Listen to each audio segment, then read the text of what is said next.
The Packers at the 49ers. And, I just don't see the Packers offense being slowed down. I think the Packers are going to give up a ton of points. The way that I would attack this game, guys, is the Packers team total over. That's the play that I like best so far, but I haven't locked in anything. Mike, I know you have locked in on this already. What do you got? Yeah, I'm on the Packers side here, Larry. I liked it a lot at 10. I'll still play it at 9.5. I still think there's enough room left on it. I made this number down to 7. I think Green Bay's been a little underrated. As far as San Francisco, I think there's a little doubt that they're the best team in the NFL, certainly in the NFC, and should be north, 7+ favorite in this game. I just think that Green Bay is going to have some success, like you mentioned, offensively. So I like that look on the team total. If you're looking at the Packers here when they're healthy, what's kind of fascinating is that route that they put on the Dallas Cowboys there.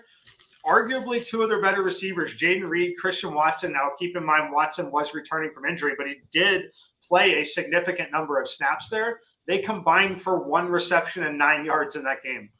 It was a lot of Aaron Jones, a lot of Dobbs. Tight ends were involved. It looked a lot like some of the earlier days for Patrick Mahomes. And I'm not saying Jordan Love is there yet, but I think he's got that kind of upside, and I think he's certainly playing with a lot of confidence right now. He's got a number of playmakers out there, and the one thing that I think that they can do is they can sustain drives long enough to eat up 5-6 minutes at a time, which is what we know San Francisco is likely going to do as well. So I think that by that, just the game getting shortened, I think the back door is going to be open at the very least here. I expect them to be competitive. Again, I made the number in this one 7, so I'll take the Packers plus 9.5. Or 10. I think if you want to wait it out, you can wait it out and hope for 10s again. I do not see it dipping below 9, no matter how much action comes in on the Packers side. So play at 9.5, wait it out for the 10 if you want. Again, I don't think you're at risk going to 8.5. Mikey, Jinx the Mouse can get Chiefs plus 9, Ravens -2 at 130, -130. Are you going to play that? Would you recommend that? I don't hate it at -130. I would typically expect that price point to be closer to -140, getting those numbers. So, yeah, I don't mind it if you're truly getting the -130 on it. I think it's pretty close to fair value. And if we're talking about pairing those teams without being able to tease them traditionally, Mike M can get Chiefs plus 9, Ravens -7 at plus 119. RJ, what do you think of that? Yeah, I don't love the Chiefs side of it. Like I've said, I could go any way for me. And Mike's way better at the math with these type of random numbers than I am. So he'd be the best one to say, but I wouldn't play that at that number. Mike, also no? Yeah, no, not at that number. Not when you're laying the -7 on a, again, depending on, you're not with the laying the -7 on the Ravens side where you essentially lose if it's a push or dropping that leg out. I would not play that. Okay, and now RJ, Mike is on the side. You have a prop in this one. Let's hear it. Yeah, I'm taking Aaron Jones to go over 95.5 rush and receiving yards. The combo line is at -115. And he's just been dominant on the ground. He's had 4 straight games of over 100 yards rushing with 20-plus carries in each of those games. Hasn't really had to work much as a receiver because they have dominated those games. But in a situation where they do fall behind, he is going to be used as a receiver. He's had several games this year where he's getting 6-7 targets, 4 or 5 receptions, and into that 30 to 50 receiving yard bucket there. So we're kind of protecting ourselves. If the Packers do get blown out, we might not hit that rush number, but I think that receiving number is going to save us. He's going to get over 100 combined yards either way here. So that's why I like playing them over. And I love what Mikey said about the number there with he would make it +7, because I had it at 7.5 and I thought I was crazy. I thought, that they were just 7.5 at the Cowboys, ended up 7.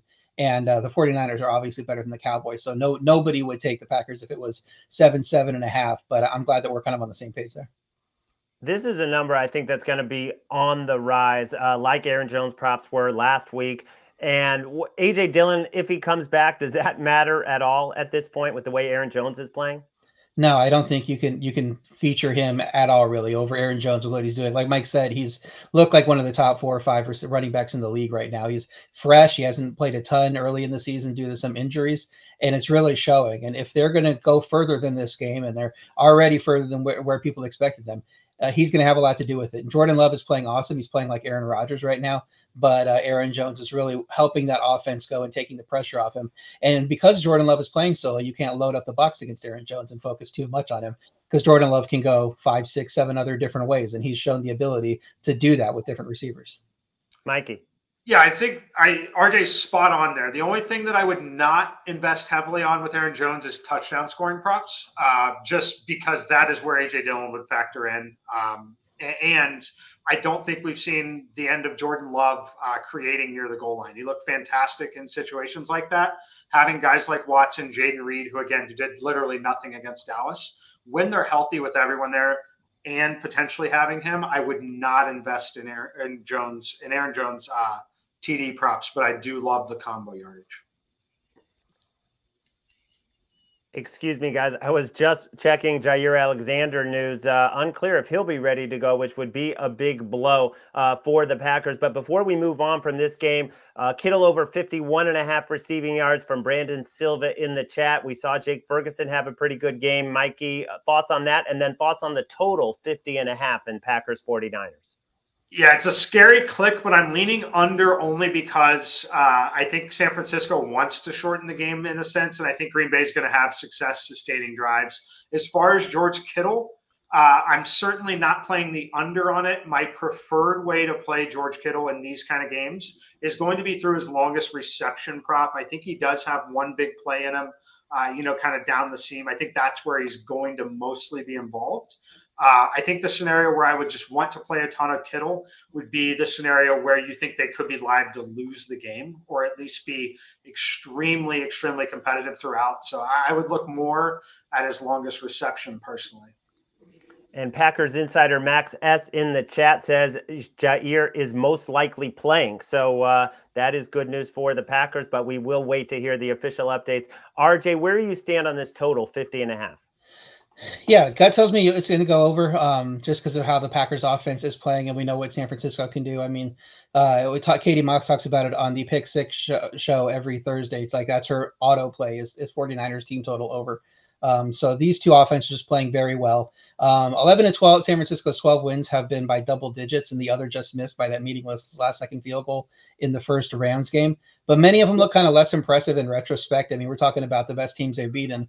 Our teams like the Eagles, the Cowboys, the Jaguars, the Seahawks twice, and guess what? None of those teams are playing this weekend. So, I'm not I have them rated even with Baltimore just because of, their body of work on the season and how strong they look against a lot of these teams. But, that might be a little bit of a fallacy. They might not be in that tier. Baltimore obviously showed head-to-head they're much better. So it'll be interesting to see if this defense crumbles a little bit against an offense playing very well. So I definitely wouldn't play the under. If anything, I know you talked about the Packers team total over. I'd look at one of these team total overs. Could be either one of them, whichever I'm getting the better number for. I saw you locked in Green Bay plus 10 on SportsLine. Maybe it was yesterday. Would you still play it under 10? Yeah, like I was talking about earlier with Mikey, I have it at 7.5, and part of that is making a big ratings adjustment upward for Green Bay. I liked Dallas last week once they got to 7 because I thought the line should be 7.5, 8, a little higher than that, and I thought that they would crumble in that matchup on the road against the Cowboys, and they obviously did not. They're playing better than just about any offense right now, up on that tier with all the best offenses in the league. So at 9.5, I think is still fine. I would probably play it down to 8.5, maybe even 8, even though it's not going to get there. And I just think it's interesting because the 49ers, their weakness defensively, when they have been weak, has been on the ground. And that's what the Cowboys had the same scenario. So in some sense, it is a good matchup for the Packers offense to at least get Aaron Jones going. Mikey, did you want to jump in? No, I'm not. I have a lean on the under on the total, but again, like I said, very uncomfortable click. I do think that, like you're mentioning, though, I think that the Packers will have some success on the ground, and I think that they'll have some interest in working as much clock as they possibly can, trying to keep it a one-score game.